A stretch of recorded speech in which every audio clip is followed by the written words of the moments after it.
저에게 무슨 일이 있었냐면 지난주입니다. 지난주에 제가 교회에 일이 있어서 밖에 나갔다 들어왔더니 교회에 손님이 와 계셔요. 그 손님이 누구신가 이게 봤더니만 한 세 손가락만한 크기의 참새. 어디서 들어왔는지 모르겠는데 이 참새가 들어와가지고요. 짹짹짹 얼마나 울어대던지 이 용감한 제가 이 새를 살려줘야겠다 싶어가지고 2층에 자리를 잡았어요. 2층에서 계속 우는 거예요.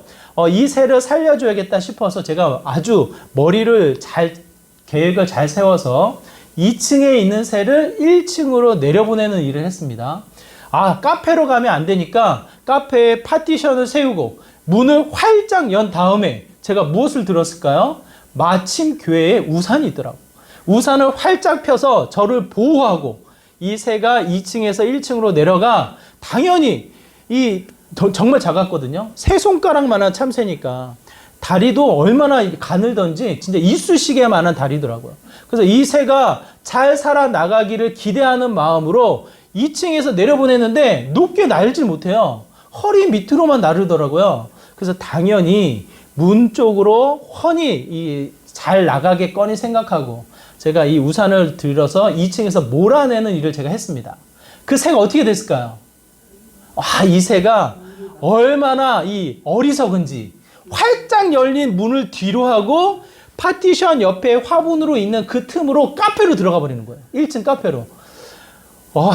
얼마나 답답하던지 제가 다시 이 파티션을 접고 이 새를 다시 창문을 열고 문을 열어서 네가 원하는 방향으로 가라 하고 엄청 쫓아댔거든요. 이 새가 어디로 갔을까요? 부엌으로 들어가 버리네. 창고도 없고 창문도 없고 문도 없는 부엌으로 들어가서 계속 울기만 하는 거예요. 짹짹짹. 짹짹도 아니고 이 새의 울음소리를 가지고 우는데 한번 생각해 보세요. 저 혼자 있죠. 새 한 마리 있죠. 계속 울죠. 얼마나 무서운지 아세요? 제가 전략을 세웠습니다. 문은 안 되겠다. 문 쪽으로는 얘가 가지도 않겠다. 해서 문을 딱 닫아버리고 창문으로 내보내야겠다. 창문이 크니까. 여기 2층은 아래층이 창문이 열리는데 1층은 위에 큰 창문이 열려요. 아래층은 창문이 없어요. 이 조그만 틈에는 창문이 없기 때문에 창문을 활짝 열고 새를 내보내야겠다. 이 우산으로 용기를 내요. 이 새를 몰아내는 일을 하는데요. 이 참새가 허리 위로 안 날는다고 그랬잖아요. 창문 위로 날아가질 못해요.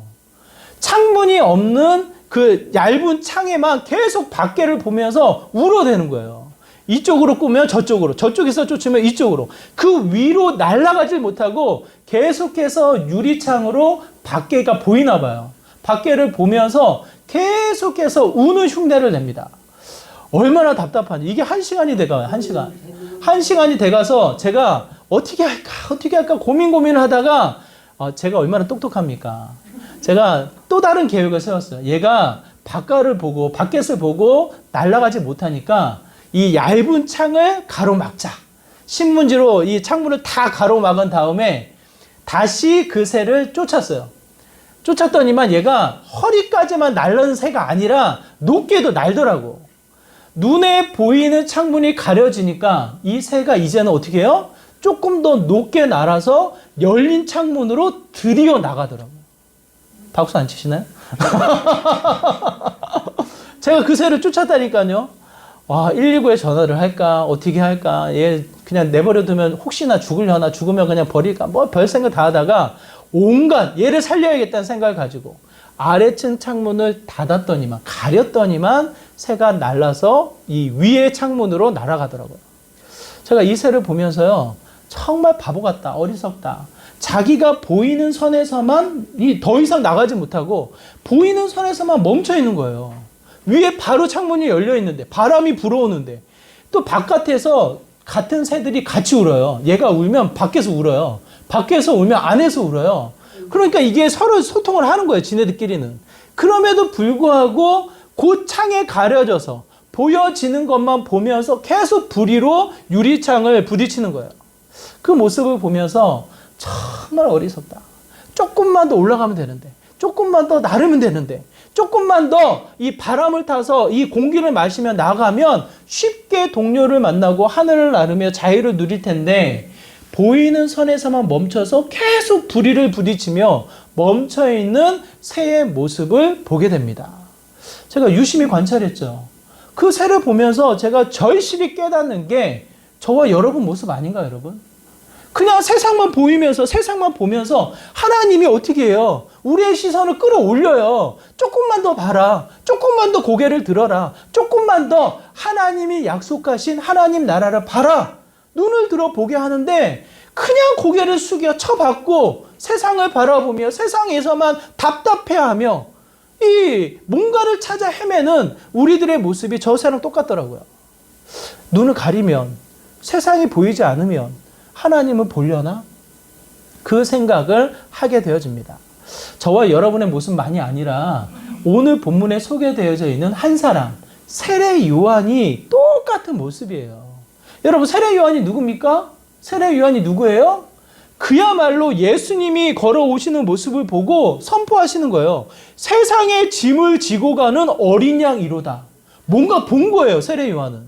예수님을 통해서 예수님의 이 누군지도 모르는 수많은 이스라엘 백성들이 둘러싸여져 있을 때 선생이냐 선지자냐 누구냐라고 예수님을 주목해 나갈 때 이 세례 요한은 정확하게 이야기를 합니다. 세상의 모든 짐을 지고 가는 어린 양이로다. 예수님이 다가오셔서 세례를 받고자 하니까 세례 요한이 세례를 줘요. 세례를 주고 나니 하늘에서부터의 소리가 들립니다. 무슨 소리가 들립니까? 이는 내 사랑하는 아들이다. 하늘에서부터의 소리가 들려요. 비둘기가 마치 그의 어깨에 내려 성령 하나님이 임하시는 것처럼 예수 그리스도가 다른 분이심을 증명이라도 하듯 하늘이 증명하고 하늘의 이 구름이 증명하고 날아다니는 새가 증명하며 예수님이 누구신지를 선포하며 이야기를 합니다. 세례 요한이 누굽니까?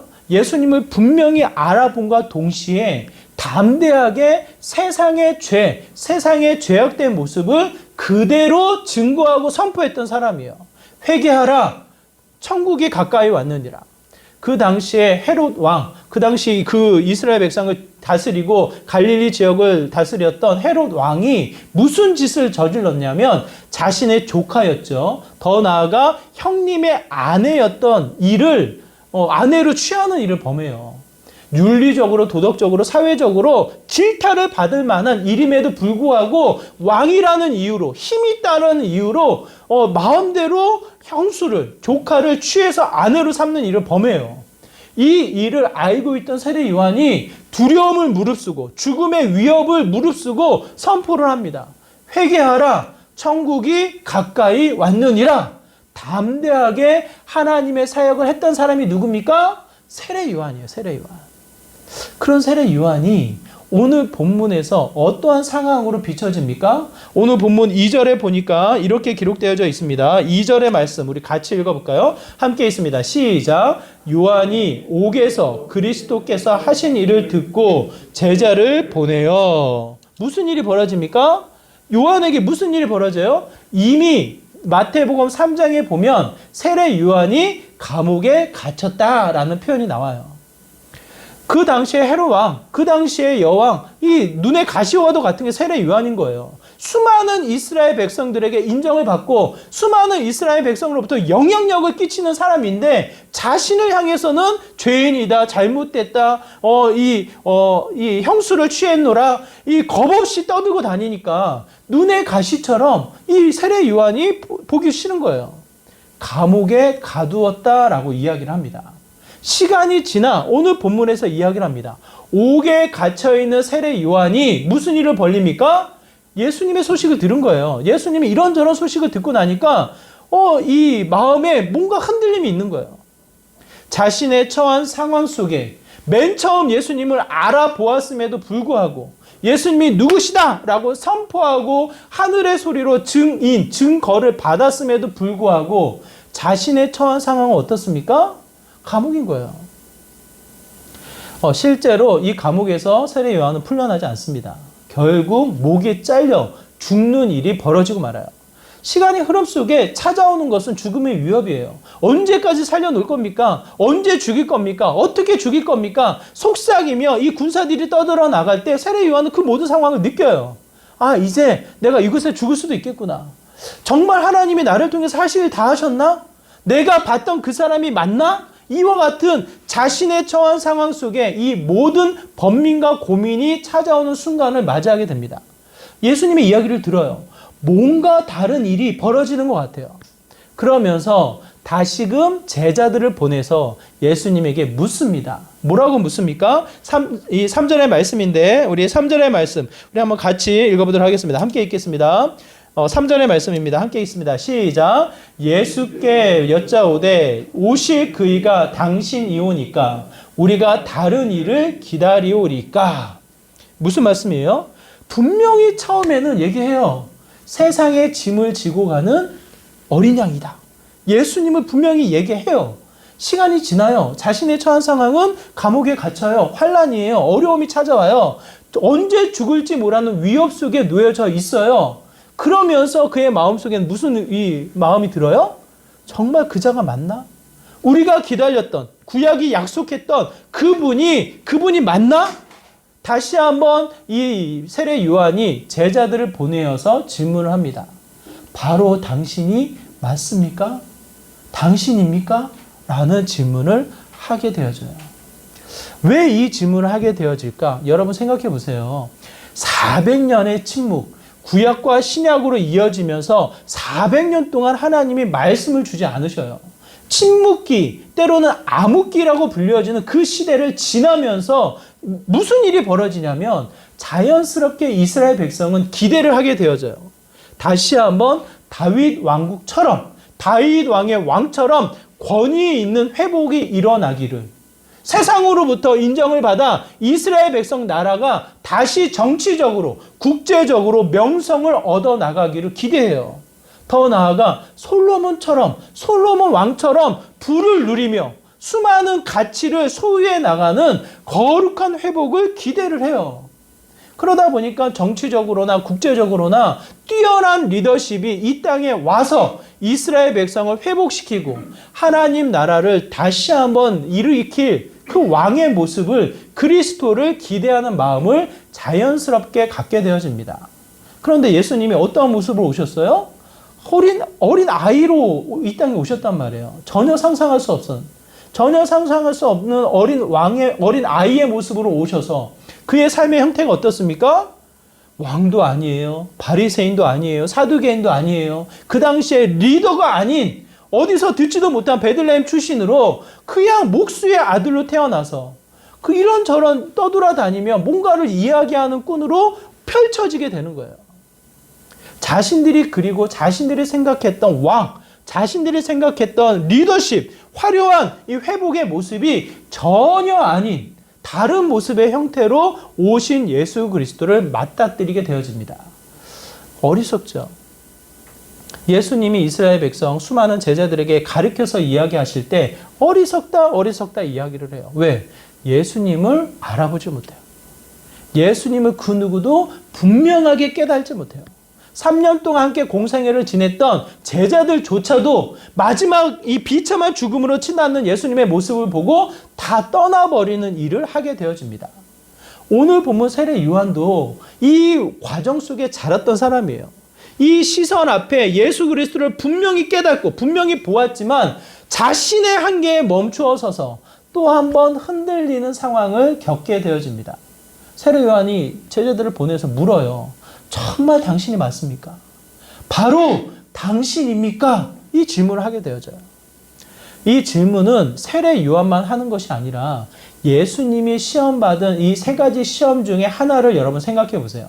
첫 번째 시험이 돌덩어리를 떡덩어리로 바꾸어서 먹어라. 이 인간의 본능, 먹는 것으로 말미암아 살 수밖에 없는, 먹는 것으로 말미암아 인류의 전쟁이 벌어지는 그 상황, 그 시험의 첫 번째 시험. 더 나아가 두 번째 시험이 뭡니까? 전 세계의 권위, 전 세계의 이 공중의 권위를 보여주고 뭐라고 요구해요? 딱 한 번만 절해라. 딱 한 번만 내 앞에 경배해라. 그러면 이 모든 것을 너에게 주겠노라. 딱 한 번의 이 유혹. 얼마나 많은 소유와 권위에 대한 욕심이 우리에게 치닫게 되어집니까? 비우고 오늘 내려놨지만 내일 또다시 찾아오는 게 소유와 권위의 이 모든 이 근성이 다시 한번 이 싹을 틔우게 되잖아요. 더 많이 갖고 싶고 더 높은 자리에 올라가고 싶은 유혹의 내용들. 마지막 시험의 내용이 뭔지 아세요, 여러분? 마지막 시험의 내용. 아마도 참 인간으로서 공생애를 시작하실 때 분명한 이 대표적으로 죄의 근성에 이 시험의 유혹의 세 가지를 예수님이 받으신 것이 아닌가라는 생각이 들어요. 제일 마지막 시험이 뭐예요? 성전 꼭대기 올라가서 뛰어내려라. 하나님의 아들이, 하나님이 그 아들이 죽어가는데 그냥 내버려 두시겠냐? 뛰어내려라. 천군 천사를 보내어 너를 땅에 닿기 직전에 구원하실 것이다. 너를 건지지 아니하시겠느냐? 누구를 시험해요? 예수님을 시험하는 듯 싶지만 그 마음의 흔들림이 뭡니까? 정말 하나님 맞나요? 나를 사랑하시는 거 맞나요? 전능하셔서 나를 구원하시는 거 맞나요? 내 인생살이에 유일하신 분 여호와 하나님 맞으신가요? 하나님에 대한 시험을 하게 되어집니다. 세례 요한조차도 이 예수님을 향해서 다시 한번 묻는다면 맞습니까? 당신이 맞습니까? 라고 묻는다면 그 모습은 어쩌면 모든 인류의 사람들은 끊임없이 그 마음의 흔들림이 있지 않을까. 예배를 드리지만, 기도하지만, 찬양하지만, 말씀을 통해서 읽어나가지만 정말 하나님 맞으십니까? 나의 구원자 되십니까? 나와 동행하시는 정말 좋으신 하나님이 맞으십니까? 라는 이 질문에 이 흔들림은 끊임없이 우리에게 찾아오고 있지 않을까 싶어요. 더더군다나 우리의 삶의 위협, 우리의 삶에 여러 가지 환난과 고통에 놓여져 있는 상황이라면 또 한 번 하나님에 대한 수많은 질문 속에 남겨져 있지 않을까라는 생각이 듭니다. 그게 오늘 본문에 나타나 있는 세례 요한의 모습이에요. 오늘 여러분은 이 자리에 정말 시간을 아끼고 아침에 일어나서 준비해서 이 자리로 나오셨어요. 왜 나오셨습니까? 이 자리를 통해서 무엇을 보기 원하십니까? 오늘 본문에 예수님이 재밌어요. 제자들에게 그 질문을 하셔요. 우리가 읽은 본문 중에 7절과 8절의 말씀, 9절의 말씀이 이와 같은데요. 한번 같이 읽어볼까요? 7절, 8절, 9절의 말씀에 반복되어지는 예수님의 표현, 그로 말미암아 무엇을 요구하신지, 무엇을 질문하신지를 여러분 한번 살펴보시기 바라요. 7절, 8절, 9절 함께 있습니다. 시작. 그들이 떠남에 예수께서 무리에게 요한에게 대하여 말씀하시되 너희가 무엇을 보려고 광야에 나갔더냐? 바람에 흔들리는 갈대냐? 그러면 너희가 무엇을 보려고 나갔더냐? 부드러운 옷 입은 사람이냐? 부드러운 옷을 입은 사람들은 왕궁에 있느니라. 그러면 너희가 어찌하여 나갔더냐? 선지자를 보기 위함이었더냐? 옳다. 내가 너에게 이르노니 선지자보다 더 나은 자니라. 이게 무슨 말이에요? 이 세례 요한이 광야에서 하나님의 이 선포를 한단 말이에요. 하나님 말씀을 증거한단 말이에요. 사역을 감당한단 말이에요. 이미 세례 요한은 그 지역, 그 당시 시대 사람들에게 영향력 있는 사람들이기 때문에 제자들 역시도 세례 요한을 만나기 위해 광야를 찾아갔어요. 그와 같은 경험이 있는 자들이에요. 그 모든 사실을 아시는 예수님이 질문을 합니다. 광야에 가서 무엇을 보기를 원했느냐? 질문이 이상하지 않아요, 여러분? 뭐라고 질문해야 돼요? 뭐라고 질문해야 돼요? 광야에 가서 누굴 보기 원했냐? 무슨 이야기를 듣기 원했냐? 세례 요한을 만나러 가는 거였으니 뻔한 거니까. 세례 요한을 만나기 위해서 갔고 세례 요한이 하는 이야기를 배우고 듣기 위해서 갔으니 누구를 만났고 무슨 이야기를 듣기 위해서 갔냐? 이렇게 질문해야 되는 거 아닌가요, 여러분? 그게 사실이에요, 사실은. 그런데 예수님은 다른 질문을 한단 말이에요. 무엇을 보기 원하느냐? 무엇을 보기 원하느냐? 저는 그 당시에 이스라엘 백성들, 세례 요한을 알고 하나님을 믿고 하나님을 따랐던 수많은 이스라엘 백성들의 속마음을 하나님이 꿰뚫어 보시고 예수님께서 대신 그 질문을 하신 것이 아닌가 싶어요. 무엇 때문에 이 자리에 앉아 계십니까? 무엇 때문에 찬양하며 기도하며 말씀에 귀를 기울여 계십니까? 무엇을 보기 원하시나요? 예수님이 말씀하십니다. 흔들리는 갈대를 보기 원하느냐? 흔들리는 갈대냐? 이 질문을 하셔요. 좀 무슨 말인지 잘 알 수가 없죠. 시대적인 상황, 문화를 우리가 이해하면 좀 더 쉽게 다가와요. 갈대라는 표현을 통해서 어떠한 이미지를 우리에게 떠오르게 하시냐면 연구하고 주석가들이 이와 같은 이 설명을 하게 되어집니다. 동전이 하나 있어요. 이 동전은 그 당시에 헤롯 아그리파 왕의 얼굴이에요.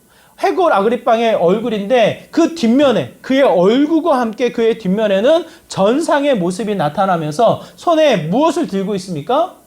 긴 막대기 같은 걸 들고 있어요. 그쵸? 긴 막대기에 이파리. 눈에 보이시는지 모르겠지만 왼쪽 편에 있는 이 모양이 그래요. 그게 오늘 본문에서 표현되어지는 갈대예요. 갈대. 우리가 생각하는 이 무릎 정도 올라오는 휘날리는 갈대가 아니라 요단강 강편에 있는 강가에서 자라나는 이 키가 어느 정도 큰 막대기와 같은 이파리를 표현하는 단어가 오늘 본문에 나와 있는 갈대라는 단어예요. 갈대. 그 갈대를 통해서 여러분 생각해 광야에 갈대가 있나요? 이 갈대는 요단강 강가 이 물이 있는 그 주변에 자라나는 거예요. 광야에 가서 흔들리는 갈대를 보느냐? 그게 무슨 뜻이냐고요. 동전에 새겨져 있는 헤로울 왕을 떠올리며 그가 가지고 있는 권위, 그가 가지고 있는 소유를 기대하며 마치 하나님을 보기 위해서 왔느냐. 하나님을 본다라고 그 자리에 찾아왔지만 그의 마음속에는 무엇이 채워져 있습니까? 이 땅의 소유, 이 땅의 권위, 이 땅의 성공, 이 땅의 좀 더 나은 모습이 그래도 그 자리에 있을까라는 기대감, 이 마음의 소망이 담겨져 있지는 않았냐? 이 질문을 하는 거예요. 좀 더 구체적으로 이야기합니다. 8절에서 좀 더 구체적으로 이야기하죠. 우리 8절의 말씀 같이 읽어볼까요? 시작. 그러면 너희가 무엇을 보려고 나갔더냐? 부드러운 옷 입은 사람이냐? 부드러운 옷을 입은 사람들은 왕궁에 있느니라. 이게 무슨 뜻이에요? 부드러운 옷. 이게 원어적인 표현으로는 화려한, 이 가치가 높은 사치스러운 옷을 의미해요. 너희들이 광야에 나가서 볼 때 그와 같은 옷을 보기를 원했냐? 그 옷은 어디에 있습니까? 어디에 있어요? 궁정에 있죠. 왕들이 입는 옷 아니겠어요? 하나님 앞에 나아가고 세례 요한을 만나기 위해서 찾아가지만 그 마음밭에는 혹여나 이 소유, 이 땅의 이 권위, 이 땅의 가치를 마음에 품고 가진 않았냐고. 그렇진 않았냐고 되물어서 질문을 하는 거예요. 다시 한번 우리에게 묻습니다. 예배의 이 자리에 무슨 마음을, 무엇을 보기 위해 오셨나요?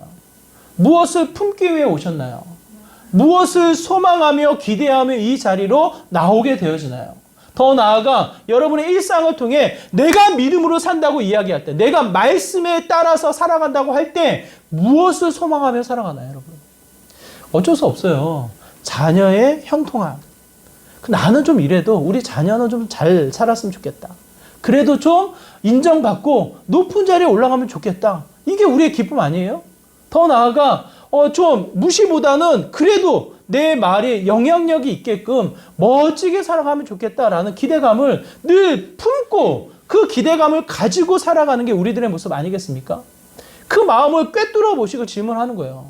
무엇을 보기 원하느냐? 무엇을 보기 원하느냐? 하지만 분명하게 예수님은 우리에게 말씀하고 계십니다. 무엇을 말씀하십니까? 그게 다가 아니라는 것을. 창세기 12장에 보면 아브라함이 나와요. 아브라함을 하나님이 만나셨고 그를 택하셨고 그를 통해서 수많은 민족을 이루시겠노라고 하나님 나라를 세우시겠노라고 약속을 하셔요. 아브라함이 그 약속을 잊어버린 적이 없어요. 왜? 선명히 하나님이 오셔서 말씀하셨기 때문에 그 약속을 들었고 그 약속을 확신했고 그 약속을 의심하지 않고 붙잡으며 살아갔던 게 아브라함이에요. 그럼에도 불구하고 자신의 한계에 멈춰 있어. 자신의 시선, 자신의 상황에 멈춰 있는 게 이 아브라함이에요. 무슨 상황입니까? 애를 낳지 못해요. 아브라함이 사랑하는 사라를 통해서 애를 낳지 못해요. 그러다 보니까 답답해. 하나님이 약속하신 이 자가, 하나님이 약속하신 것은 분명히 자신의 씨앗을 통해서 큰 민족을 이루게 하신다고 했는데 시간이 지나고 한 해가 두 해고 몇 해가 지났는데도 불구하고 애 하나조차 낳지 못하는 상황에 이 시선이 멈춰버리게 되어져요. 그러다 보니까 창세기 15장에 가서 무슨 일이 벌어집니까? 하나님 저자입니까? 하나님 저자가 내 아들과도 같은 자인데 저자면 내가 좀 신뢰할 만한데 저자가 내 후대, 내 이 기업을 이룰 자입니까? 하나님에게 물어요. 하나님의 약속을 잊어버리지 않았다니까요. 하나님에 대한 믿음이 흩어지지 않았다니까요. 있음에도 불구하고 자신의 상황에 매여서 자신의 방법, 자신의 일을 쫓아나가는 형태를 취하게 되어집니다. 얼마나 하나님이 답답하겠냐고요. 조금만 고개를 들면, 조금만 더 움직이면 하나님이 보여주시고자 하는 것, 하나님이 선명히 깨닫고자 하는 것이 훤히 나타나는데 이 안에 갇혀졌어. 저자입니까? 라고 이야기하는 게 아브라함이라고요, 여러분. 하나님이 그 아브라함에게 자녀를 주시기 전에 먼저 깨닫게 하시고, 먼저 알게 하시고, 먼저 그분을 붙잡게 하는 일이 벌어집니다. 15장 1절이에요. 15장 1절의 말씀 함께 읽도록 하겠습니다. 함께 했습니다. 시작. 이후에 여호와의 말씀이 환상 중에 아브라함에게 임하여 이르시되 아브라함아 두려워하지 말라. 나는 내 방패요 너의 지극히 큰 상급이니라. 영어로 표현한 거를 쓴 이유는 주어가 강조되어져 있다는 거예요. 주어가. 나는 방패이다. 너의 모든 삶의 방패가 되어진다. 라고 이야기하고 더 나아가 나는 뭐다? 나는 지극히 큰 상금이 되느니라. 여기에서 상금이란 단어가 오늘 본문에서 우리가 읽진 않았지만 동일하게 사용되어지는 단어예요. 리워드라는 단어예요. 반드시 상을 줄 것이다. 우리가 10장, 마태복음 10장을 우리가 지지난주까지 살펴보았습니다. 하나님이 예수님이 제자를 세우실 때 어떠한 기준으로 세우시며 그들의 방향이 무엇이며 그 사역을 감당해 나갈 때 반드시 붙잡아야 될 것이 무엇인지. 그럼에도 불구하고 세상은 그 제자들을 어떻게 합니까? 모든 고통과 환난 속에 그들을 환대하지 않아요. 그들을 미워해요. 그게 세상이에요.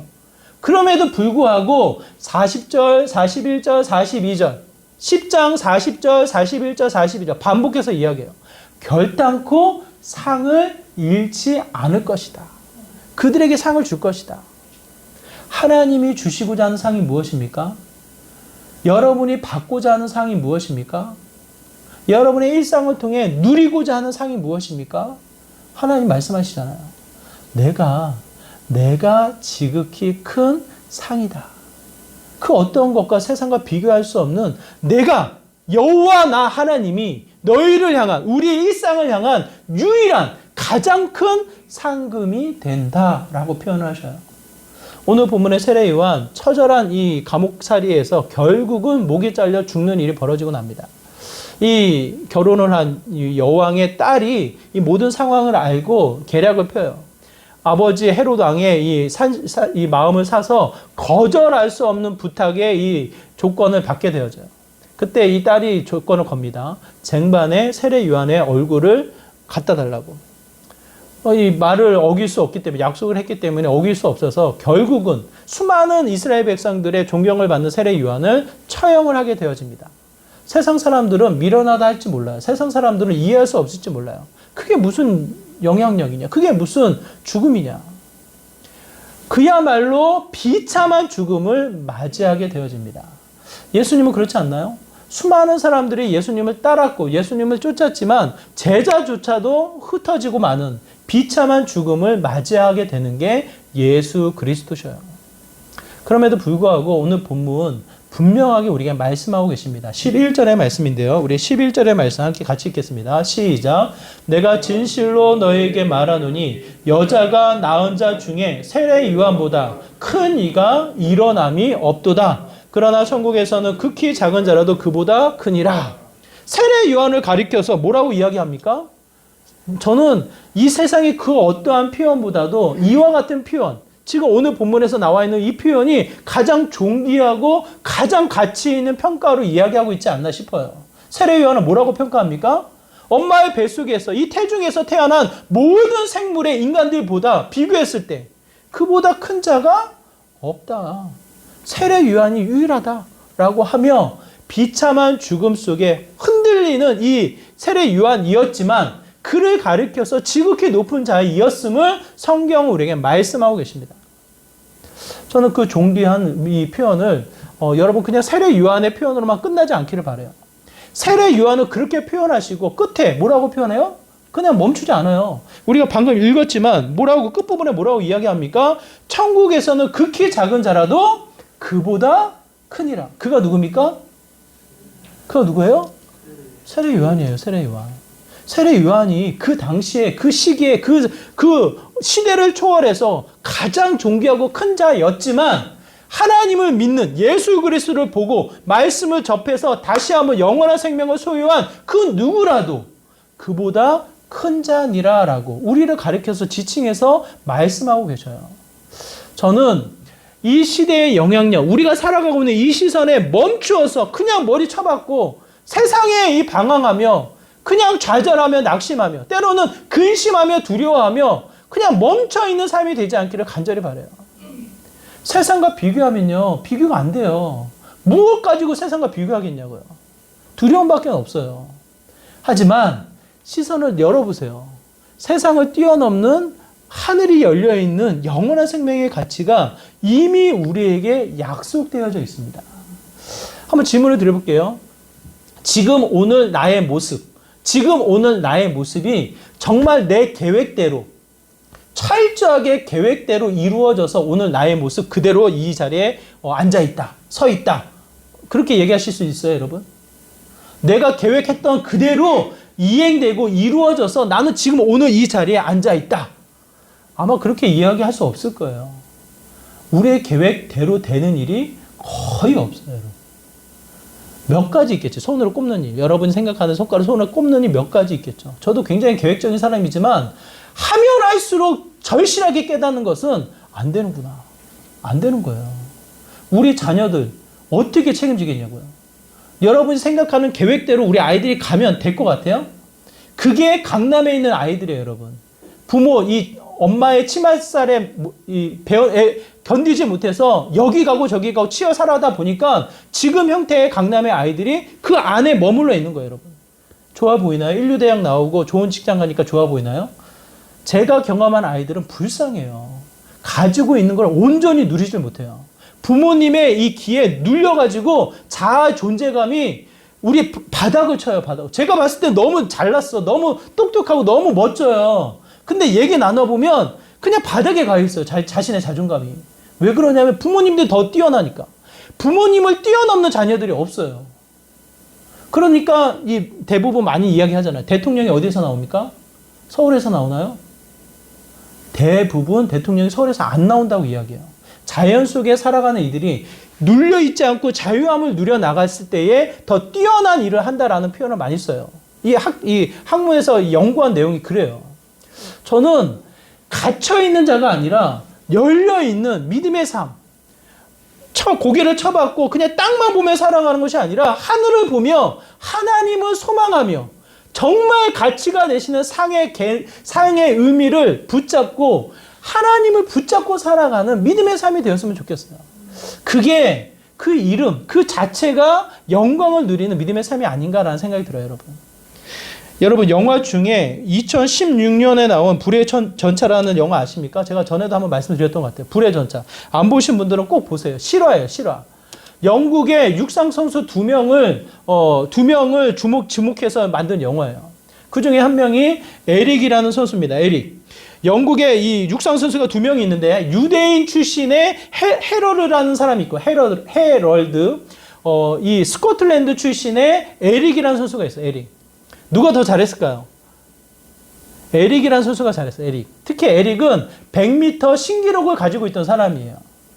그러니까 당연히 1924년도 파리 올림픽, 8회 올림픽이 배경인데 파리 올림픽에 당연히 에릭 선수가 대표 선수로 나가서 금메달을 따기를 기대하지 않겠습니까? 늘 이 유대인 선수의 헤럴드 선수는 경쟁을 해요. 늘 이 에릭과 경쟁을 하지만 상을 못 받아. 2등이에요, 2등. 반드시 에릭을 이겨야겠다. 유대인으로서 이 핍박을 받고 유대인으로서 무시를 당했던 것을 좀 뛰어넘기 위해서, 극복하기 위해서 반드시 1등을 해야겠다라는 목표의식을 가진 사람이야. 근데 이 자연스럽게 영국 이 국민들은 에릭을 좋아해. 왜? 늘 1등하고 금메달을 따죠. 늘 멋진 삶을 사니까. 에릭을 좋아하고 에릭이 무슨 말을 하나 귀를 들이고 에릭을 사람을 이렇게 몰고 다니는 그런 일을 했어요. 그런데 이제 파리 올림픽 경기에 일정이 나오게 됩니다. 경기 일정이 나오고 나니까 100m 예선전이 주일날 있는 거예요. 주일날. 자, 유대인의 헤럴드, 스코틀랜드 출신의 에릭. 어떻게 했을까요? 스코틀랜드가 어떤 나라냐면 장로교가 처음 시작한 나라예요. 하나님을 믿는 믿음에 대한 이 믿음의 신앙의 깊이를 추구하며 이 신앙의 계보를 이어나가려고 했던 곳이 스코틀랜드예요. 지금은 좀 다른 형태가 있긴 하지만 이 에릭이 철저한 개신교 집안에서 신앙의 교육을 받으며 자랐어요. 에릭이 주일날 예배를 빠지는 거에 대해서 불편함이 있는 거예요. 100m, 자신의 우승 종목이 되었던 100m 경기를 포기합니다. 자, 한번 생각해 보세요. 영국 대표로 100m 경기에 나가서 금메달을 따야 될 선수가 포기를 해요. 영국 국민들이 어떻게 됐을까요?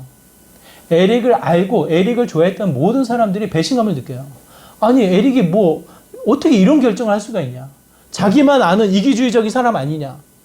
자기만 교회 다니냐 하며 에릭을 비난하고 에릭을 엄청 이제 조롱하는 일이 벌어지고 말아요.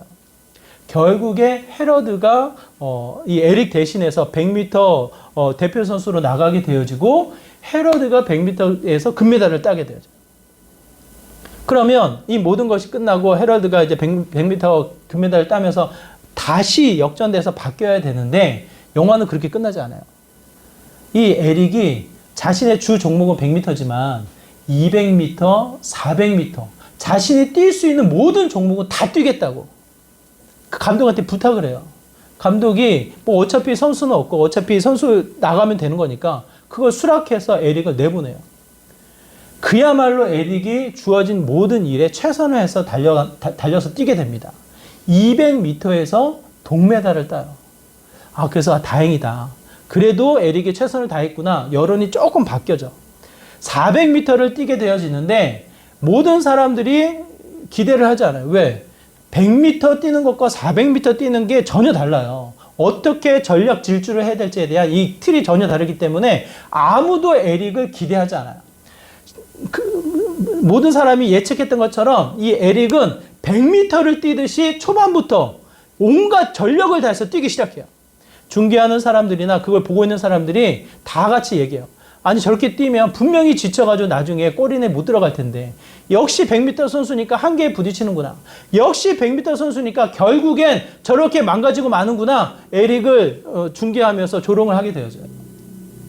근데 결국은 에릭이 뛰다 보니 400m까지 마치 100m를 뛰어서 1등으로 들어가게 되어지고 전 세계의 이 신기록을 에릭이 세우면서 금메달을 따게 되어집니다. 원래는 이 신기록을 가진 사람이 미국인이었기 때문에 에릭조차도 기대할 수 없는 종목이었음에도 불구하고 금메달을 따게 되어지고 그로 인해서 영국인의 영웅이 되어지는 일이 벌어져요. 본인은 분명 하나님을 택해서 메달을 포기했지만 다시금 그에게 주어진 것은 또 다른 메달인 것을 보게 됩니다. 1924년도에 파리 올림픽이 있었고 1925년도 다음 해에 에릭이 선택한 일은 무엇일까요? 무엇일까요? 중국으로 가요. 왜? 하나님의 이야기, 하나님의 말씀을 전하기 위해서 선교사로 중국으로 가게 되어져요. 여러분 알다시피 1942년도에 이 세계 대전이 펼쳐지게 되니까 결국은 일본인들의 이 중국으로 쳐들어와서 수용소에 갇히게 되어지고 에릭은 45세가 되는 젊은 나이에 죽음을 맞이하게 됩니다. 한번 생각해 보세요. 에릭에게 상이란 무엇일까요? 에릭이 소중히 여기는 유일한 상은 무엇일까요? 금메달이었을까요? 금메달로 누려지는 영국 땅에서 충분히 누리며 살 수 있는 영웅과도 같은 삶의 모습이었을까요? 에릭이 생각하는 상은 무엇이냐고 여러분. 그의 인생을 통해서 우리가 주목할 수 있는 것은 금메달도 내려놓고 자신의 영웅된 삶도 다 내려놓고 중국 땅으로 떠난 형태를 보았을 때에 그의 인생의 유일한 상은 여호와 하나님이구나. 그를 통해서 다시 한번 고백하게 되어집니다. 비참한 죽음, 짧은 인생을 살았지만 결국 큰 자로, 지극히 존귀한 자로 세움을 얻은 에릭의 형태를 보게 되어집니다. 저는 저와 여러분이 정말 뭐 순교 가자는 거 아니고요. 선교 가자는 것도 아니고 그냥 우리의 삶에 비참한 이 삶을 살자 그거 아니고요. 정말 여러분의 삶에 유일한 상금 여호와 하나님을 바라보시고 그분의 인정, 그분의 칭찬, 그분을 통해서 세움받은 믿음의 복된 삶을 기대하시길 바라요. 뭐라고 이야기합니까? 지극히 큰 자니라. 그보다 더 크니라. 우리를 가리켜서 말씀하시잖아요. 저와 여러분이 주어진 한계, 주어진 시선에 멈추어서 좌절과 낙심과 근심과 두려움만 쌓여있는 것이 아니라 조금만 고개를 들어 이 하늘을 보면요. 하나님이 나를 어떻게 인도하시는지 보게 되어져요. 내 계획대로는 되지 않았지만 하나님이 더 큰 은혜를 주셔요. 새로운 자리에 두렵게 갔지만 그 새로운 자리를 통해서 어떻게 하십니까? 하나님의 종기, 하나님의 가치가 더 넓게 펼쳐지는 것을 보게 되어져요. 저는 그와 같은 하나님이 이끄시는 삶을 살아가는 저와 여러분의 믿음의 삶이 되기를 간절히 소망합니다. 오늘 본문은 이야기합니다. 지극히 큰 자니라.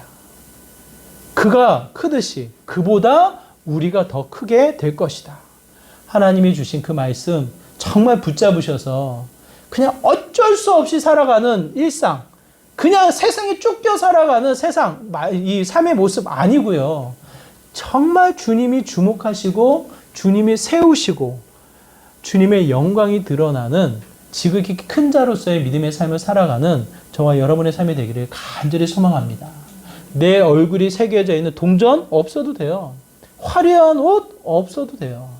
하나님이 주목하셔서 그의 형상이 온전히 비춰질 때 정말 우리의 인생에 큰 가치가 우리에게 주어지는 것이 아닌가 싶습니다. 우리의 일상 가운데 지극히 큰 자로 다시 한번 세움받아 그의 영광을 취해 나가는 믿음의 복된 삶 되시기를 주님의 이름으로 축원합니다. 우리 말씀을 기억하면서 함께 기도하기를 원합니다. 우리를 가리켜 지극히 큰 자라 말씀하십니다. 세상의 머리를 쳐박는 것이 아니라 하늘을 바라보며 영원한 생명을 소망하며 다시 한번 주님이 세우신 그 자리를 통해 주님의 영광, 주님의 큼을 드러내는 믿음의 복된 삶이 되게 하여 주시옵소서라고 우리의 일상을 두고 간절한 마음으로 기도하며 나가도록 하겠습니다. 기도합니다. 하나님, 우리의 삶이 세상을 향해서 아버지 두려움과 근심과 좌절로 아버지 우리가 멈춰 있는 것이 아니라 하늘을 바라보며 영원한 생명을 품고 다시 한번 주님 앞에 달려나가는 믿음의 귀한 삶이 되기를 소망합니다. 주님이 말씀하시는 지극히 큰 자로 주님 앞에 세움받아 나가는 믿음의 귀한 자리가 되기를 소망합니다. 하나님 붙잡아 주시고 우리의 일상이, 우리의 삶이 다시 한번 주님으로부터 주목을 받고 주님으로부터 인정을 받고 주님의 이름을 드러내는 믿음의 귀한 삶이 될 수 있도록 하나님 은혜 더하여 주시옵소서.